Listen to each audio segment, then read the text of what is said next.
Hey guys, this is Chris from Broken Nib RC, and just kind of working on a lot of my TF2s lately, the RC4WD drives. Anyway, saw a video somebody had just got the ready to run and put the wired winch controller in there, which is cool. These are like $20.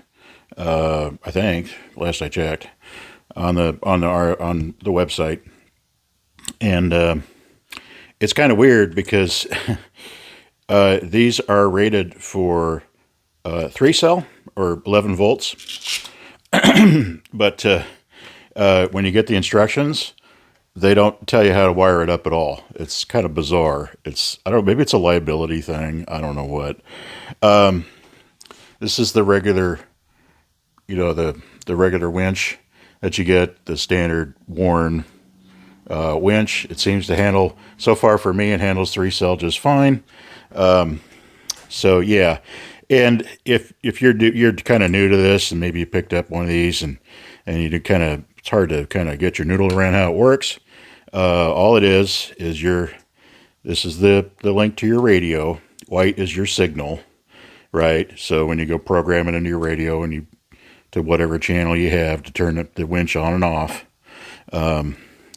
you just have a direct signal to your receiver, and then you're just directly powering in right off of your battery, which in my case, I just went power in on here, but you can, there's 8 different ways to do it. You can come off of this plug here, whatever catches your fancy to get power into this thing.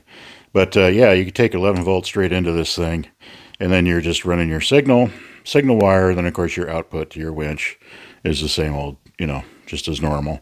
But it's weird. You download the instructions, they mention none of that. If you wire it up the way in the instructions, well, then you're going off of the BEC, off of your speed control, basically, right? So that could be 6 amp, 8 amp. I don't know. I forget the amperage on the Hobby Wings. They're usually pretty good on these guys. But as a rule of thumb, if I usually don't like powering off of this BEC unless I have like one winch, to me, is enough.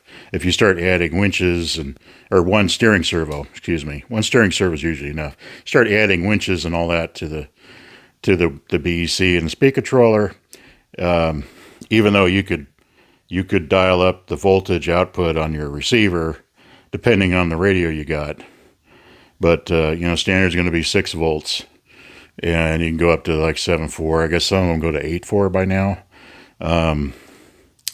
But anyway, you start you start having too many meals in one kitchen. It's going to start draining and getting weird. Like when you go use the winch, you may not be able to steer, that kind of thing, and you get all these like really wacky brownouts and stuff. I'm trying to remember what this BEC's for. Oh, that's right. Okay, never mind. Don't give me details. It's too early.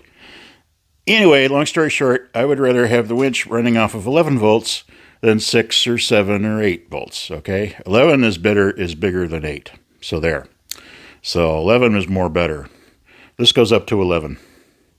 Okay, there you go.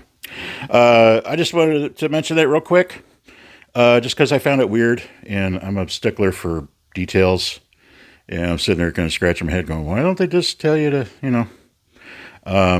But anyway, that, and I wanted to kind of show you that I've been running it for the last month or so, and everything's been fine. I don't have a mushroom cloud or anything like that. So if you're thinking about doing this, go right ahead. As far as I'm concerned, of course, I'm not responsible for anything you do. Blah blah blah blah blah. Yada yada yada. But yeah, sometimes I open this thing up and I go, wait a minute, I got a BC here. What's going on? I think to amp up the voltage to this thing, that's why I go to direct power most of the times anymore. In fact, I put a direct power in this one, a direct power steering servo, just because I don't have to hassle with anything. I'm a big fan of just going right off the stupid battery and forget about it. It seems to save you a lot of hassle in the long run. Anyway, these things are actually excellent for 20 bucks, and they're robust, and they do great. And even if you want to pot them or seal them up or whatever, I think I did with this one. In fact, I think that they're already a little waterproof when you get them. I know they put some, I'm pretty sure they put some coating on this. So yeah, that's about it. It's just a quickie. You guys have a great day, and hope this information is useful to somebody. Have a good one. Bye.